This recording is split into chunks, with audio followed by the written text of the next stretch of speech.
భారత్ 180 న్యూస్కి స్వాగతం.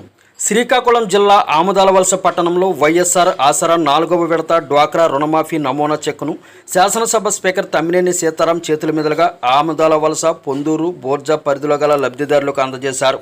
ఈ కార్యక్రమంలో యువ నాయకుడు తమ్మినేని చిరంజీవినాగ్, ఎంపీపీలు కేవీజీ సత్యనారాయణ, కర్నేన దీప, కిల్లి ఉషారాణి, జడ్పీటీసీలు సొరవరపు నాగేశ్వరరావు, లోలుగు కాంతారావు, బెజ్జిపురం రామారావు, సర్పంచులు, ఎంపీటీసీలు, వైఎస్ఆర్సీపీ నాయకులు, కార్యకర్తలు, అధికారులు, గ్రామ వాలంటీర్లు, లబ్ధిదారులు పాల్గొన్నారు.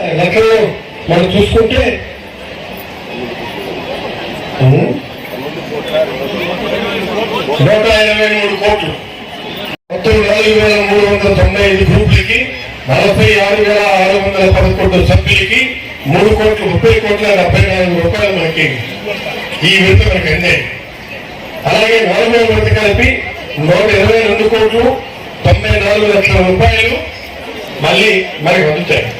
కాబట్టి ఇవన్నీ నేను మీకు ఎందుకు చెప్తున్నానంటే, ఒక ప్రభుత్వం బాధ్యత వహించి తీసుకోబోతున్నటువంటి నిర్ణయం ఇది.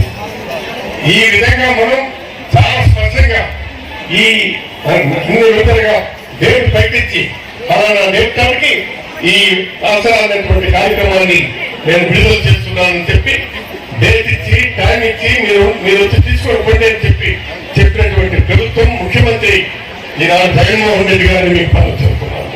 కాబట్టి మనందరం గుర్తించుకోవాల్సినటువంటిది ఒకటే, ఏ ప్రభుత్వం మనకి చెప్పిన మాట ప్రకారం నిలబడి ఈనాడు అన్ని కూడా క్లియర్ చేస్తున్నారు.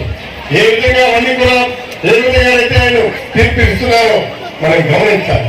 అందుకే నేను అంటున్నాను, ప్రతిసారి కూడా మనం ప్రతి ఒక్క దీనికి కూడా మనం ముఖ్యంగా ప్రధానంగా మనం ఆలోచన చేయాల్సినటువంటిది